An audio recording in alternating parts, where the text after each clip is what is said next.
आज हम लोग ये हनुमान जी की जयंती मना रहे हैं।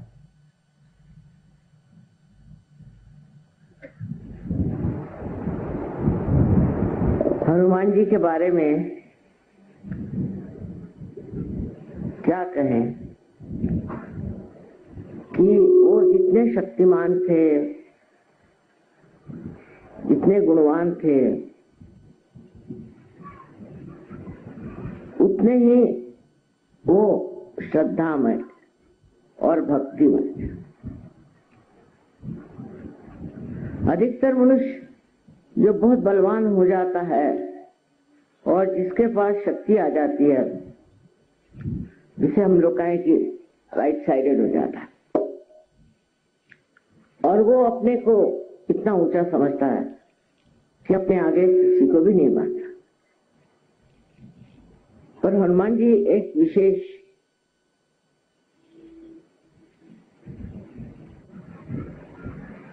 देवता,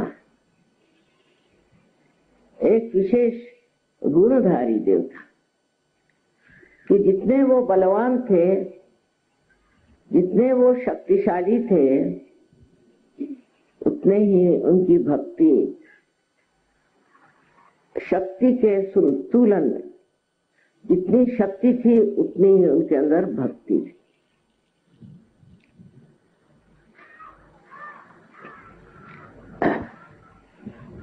ये संतुलन उन्होंने किस प्रकार पाला और उसमें रहे, ये एक बड़ी समझने की बात है।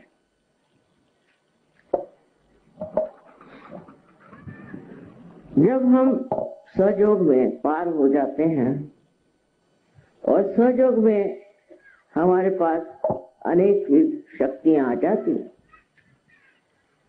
उसी के साथ में हमें संतुलन भी आ जाता। हम प्यार करते हैं और प्यार के सहारे, प्यार की शक्ति के सहारे हम अपने कार्य में रत रहते हैं, वो कार्य करते रहते हैं। इसी प्रकार श्री हनुमान जी अत्यंत शक्तिशाली थे और उनके अंदर दैवी शक्तियां, उनके अंदर नवधा शक्तियां थी, जिसे कहते हैं गरिमा, लघुमा। वो चाहे जितना बड़ा हो सकते थे, चाहे जितना छोटा हो सकते थे, अणिमा, छोटे, बिल्कुल बिल्कुल बारीक हो सकते। ये सारी शक्तियां उन्होंने अपनी भक्ति से पाई। इसका मतलब है कि भक्ति और शक्ति दोनों एक ही चीज। जिसके अंदर शक्ति है और उसके अंदर भक्ति नहीं, तो वो तो राक्षस हो जाता है, और जिसके अंदर भक्ति है किंतु शक्ति नहीं, वो पागल हो जाता है। दोनों के बीच में जो मध्य मार्ग में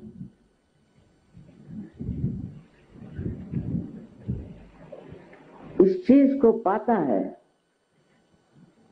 जिसे आप शक्ति कहिए चाहे भक्ति कहिए, उसके शरीर का अंग अंग उसी से बना रहता है। इस उसकी विशेषता के कारण आज बजरंगबली को हम देश विदेश में भी उनकी बहुत अर्चना करते हैं। मुझे आश्चर्य लगता है कि प्रदेश के जो छोटे लड़के हैं, बच्चे हैं, जब वो कोई सा भी चित्र बनाते हैं तो पहले हनुमान जी का ही चित्र बनाते हैं। फिर दूसरी उनकी विशेष बात कि वो अर्ध मनुष्य थे और अर्ध वानर थे, माने पशु और मानव का बड़ा अच्छा मिश्रण था। तो हमारे अंदर जो कुछ भी हमने अपने उत्क्रांति में, अपने एवोल्यूशन में पीछे छोड़ा है, उसमें की जो प्रेम और उसमें की जो आसक्ति थी, वो उन्होंने अपने साथ ले ली थी। जैसे कि आप देखते हैं कि गुरुओं का जो मार्ग माना जाता है, जिसमें के गुरु के कौन से प्राणी उनके सेवक माने जाते हैं, सो कुत्ते को मानते हैं। कुत्ते में वो विशेषता है कि गुरु के जैसे एक साधक पूर्णतया समर्पित होता है और गुरु के सिवा उसका और कोई मालिक नहीं होता, कोई और उसका विचार नहीं होता। हर समय वो अपनी जान लगा देता है अपने मालिक के लिए। इसी प्रकार एक समझना चाहिए कि एक प्राणी जो कि उत्क्रांति में बढ़ा हुआ है, जब वो मनुष्य के सानिध्य में आता है तो वो क्या सीखता है? परम भक्ति। इसका मतलब है भक्ति हमारे अंदर जन्मतः बनी हो, पूर्णतया पहले ही से हमारे अंदर भक्ति का बीज बोया। जब हम लोग इस दशा में नहीं थे, मानव दशा में नहीं थे, तब हमारे अंदर भक्ति का उद्भव बहुत हो गया। भक्ति बुरी तरह से हमारे अंदर समा गई। आप किसी भी जानवर को ले लीजिए, उससे आप स्नेह लें, जरा सा स्नेह दें, जरा सा प्यार दें, वो इस तरह से आपसे निकट हो जाता है, इस तरह आपको मानता है और इस तरह आपसे प्यार करता है। घोड़े की भी बात आपने सुनी होगी कि घोड़े जो है वो अपना सवार जब गिर जाता है या वो मरने को होता है तो उसके ऊपर छा जाता है।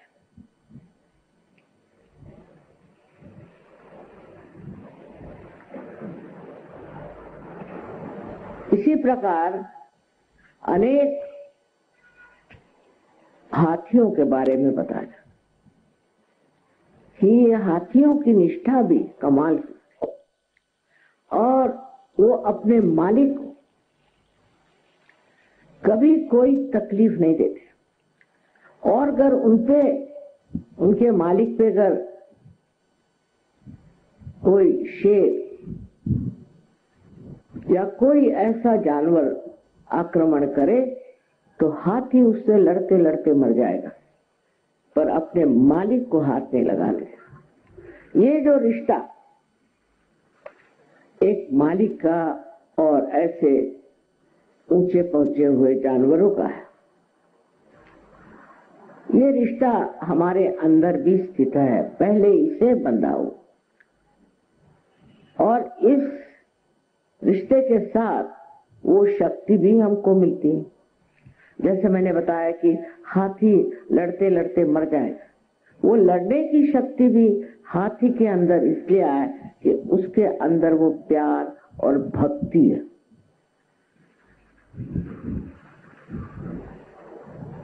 हम लोग कहते हैं कि सहयोग ये प्यार का, परमेश्वरी प्रेम का कार्य है, बात सही, पर इसी कार्य को करते वक्त उसकी शक्ति भी उसी में निहित है।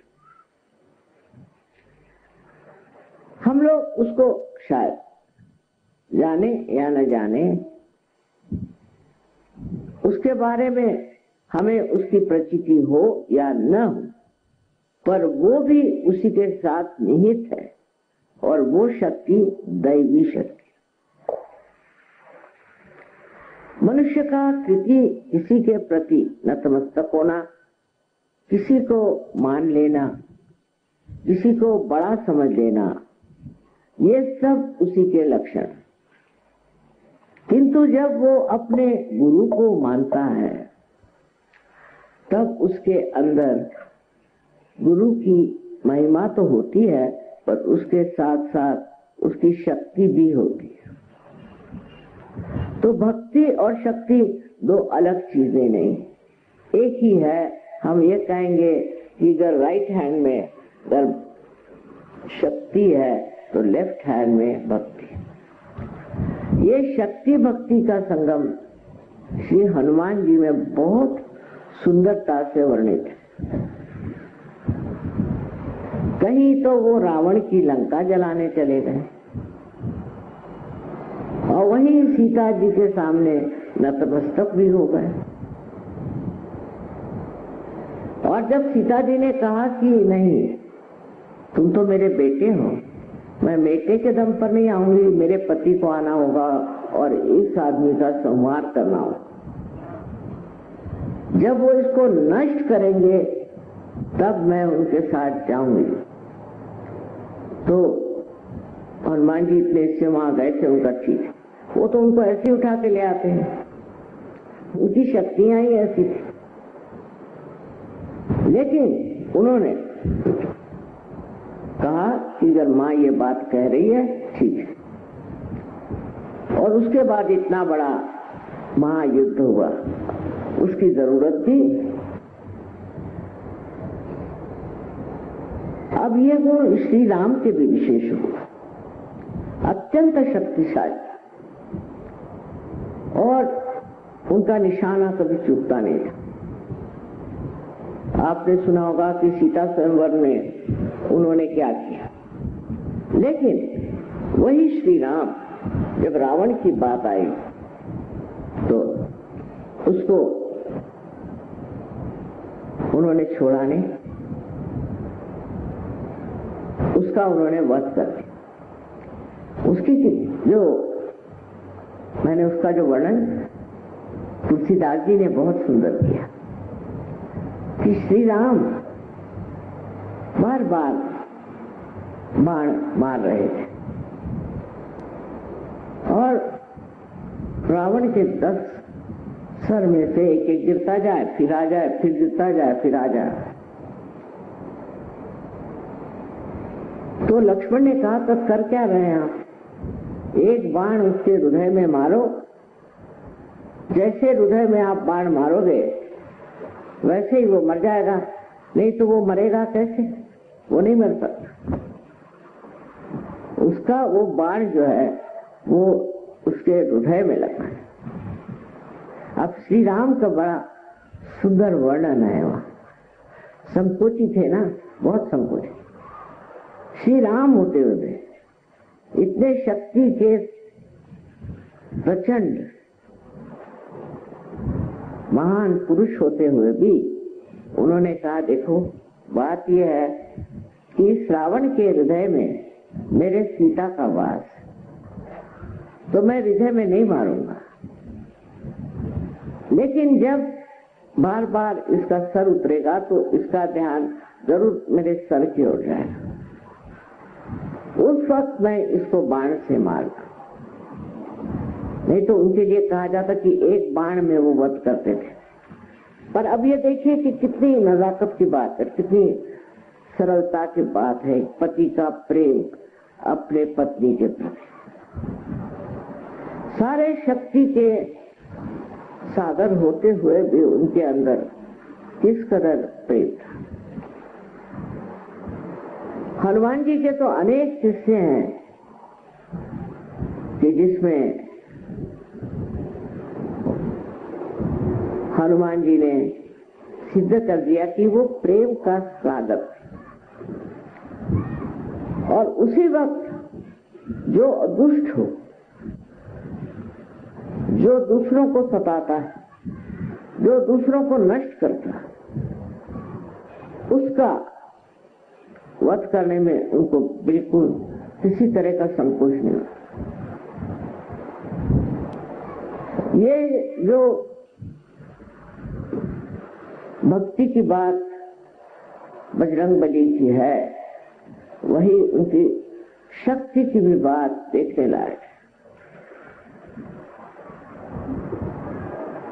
वो जानते थे कि रावण सिर्फ अग्नि से डरता है।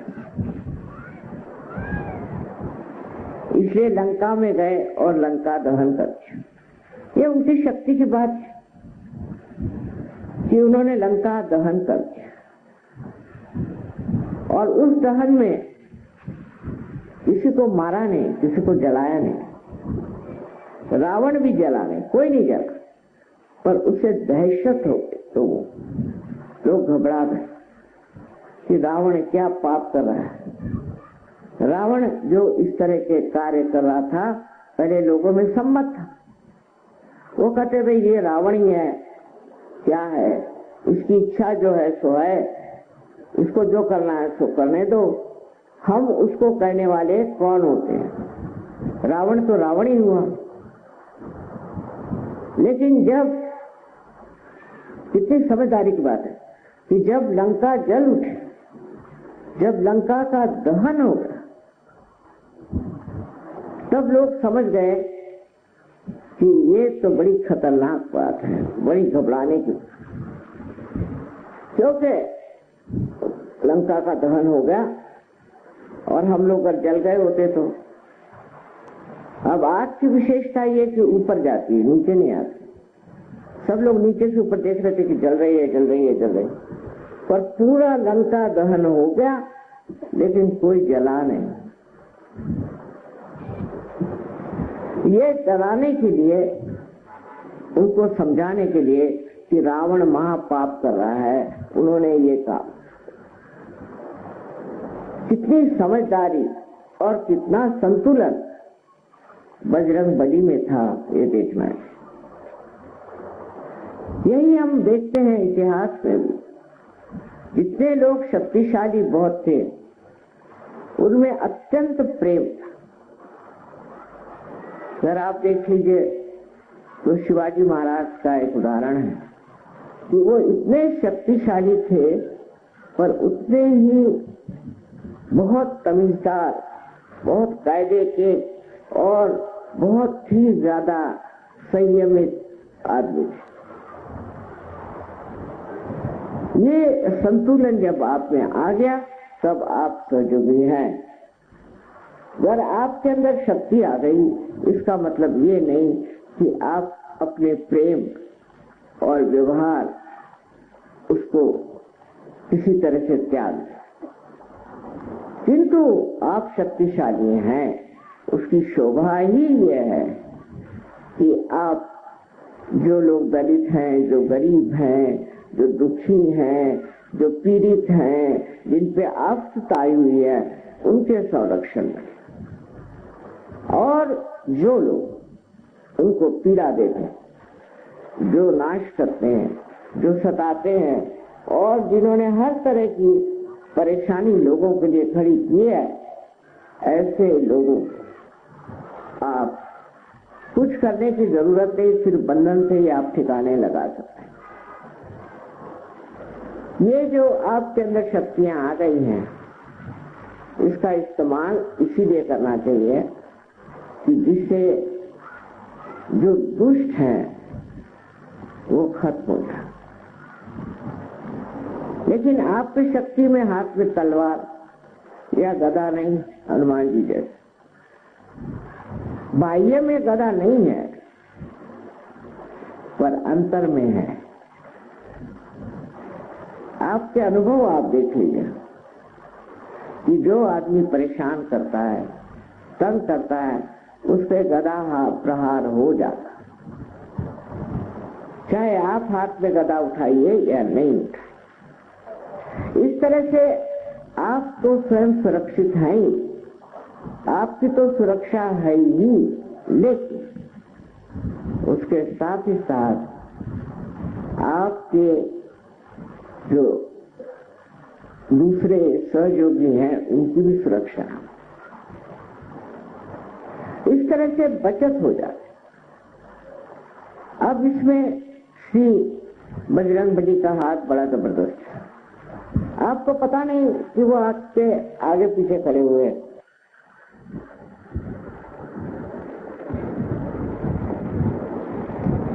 है तो उनका स्वभाव बच्चों जैसा, बहुत निर्बल और बहुत सरल, लेकिन इतनी समझदारी और हर तरह की खूबियां वो जानते हैं। इसका मतलब है कि उनकी शक्ति के साथ उनके अंदर निरक्षर विवेक बहुत बड़े ही बुद्धिमान। आजकल की बुद्धि तो बिल्कुल बेकार है, पर वो बुद्धि की जो प्रेम से हर एक चीज को जांचे और समझे, उस बुद्धि के एक विशेष स्वरूप श्री गणेश थे और श्री हनुमान है। दोनों में विशेषता ऐसी है कि हनुमान जी बहुत बलिष्ठ, बहुत तेज ऐसी देवता है और श्री गणेश ठंडे हैं। लेकिन दोनों जब वक्त पड़ता है तो बहुत बड़े संहार, सहजों को संहार करने की जरूरत है, किसी का संहार करने की जरूरत नहीं। बस आप ये सोच लीजिए कि आपके साथ ही ये दोनों हर पल हर क्षण है। जब भी आपको कोई परेशान करे, तंग करे, तो साक्षात आपके संरक्षक आपके साथ होते। बहुत से बार आप सुनते होंगे कि ये मिनिस्टर लोग जाते हैं, कोई जाता है तो उनके साथ सिक्योरिटी चलती है। सहयोगियों की सिक्योरिटी उनके साथ ही चलती है। और दूसरी सिक्योरिटी जो चलती है वो है गणों।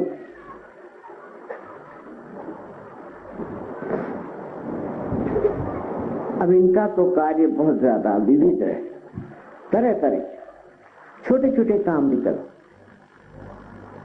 और यही है कि श्री गणेश को वो गणपति है, उनको सब खबर देते हैं आपके बारे में कि क्या हो रहा है, कहाँ गड़बड़ हो रही है, कहाँ से आप पर आक्रमण हो रहा है, कहाँ से आपको तकलीफ हो रही।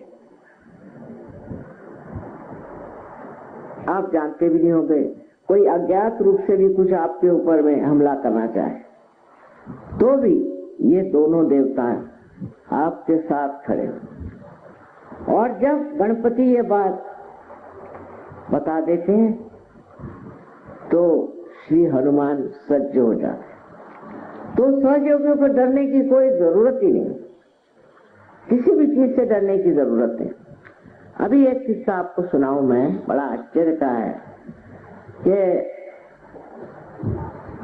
आपने सुना होगा कि अमेरिका ने हर जगह बहुत सारे बॉम्ब गिराए, ये सोच के कि जगह कुछ आक्रामक लोगों ने कुछ व्यवस्था की हुई। तो ये किस्सा जो मैं आपको सुना रही है वो ये अफ्रीका में एक जगह जहां पर कुछ सहयोगी थे और वहां बॉम्ब गिरा। वो बॉम्ब गिरने से वहां के जितने भी लोग थे सब मर गए और सहयोगियों को कुछ भी नहीं हुआ। वो बड़े हैरान, उनके ऊपर धूल भी नहीं आई। तो कभी वो कबीला नहीं आए, कभी उन्होंने सोचा नहीं था कि कबीला आएंगे, पर जब ये हुआ तो कबीला आए और आके बताया मां पता नहीं किसने हमें बचा लिया, किसने हमारी रक्षा की, लेकिन हम सारे सहयोगी बच गए और बाकी सब लोग मर गए।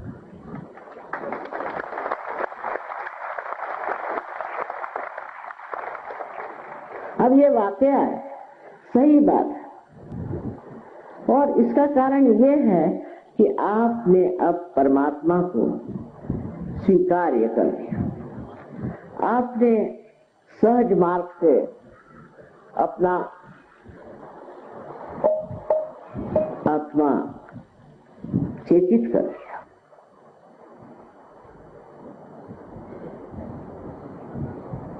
इस आपके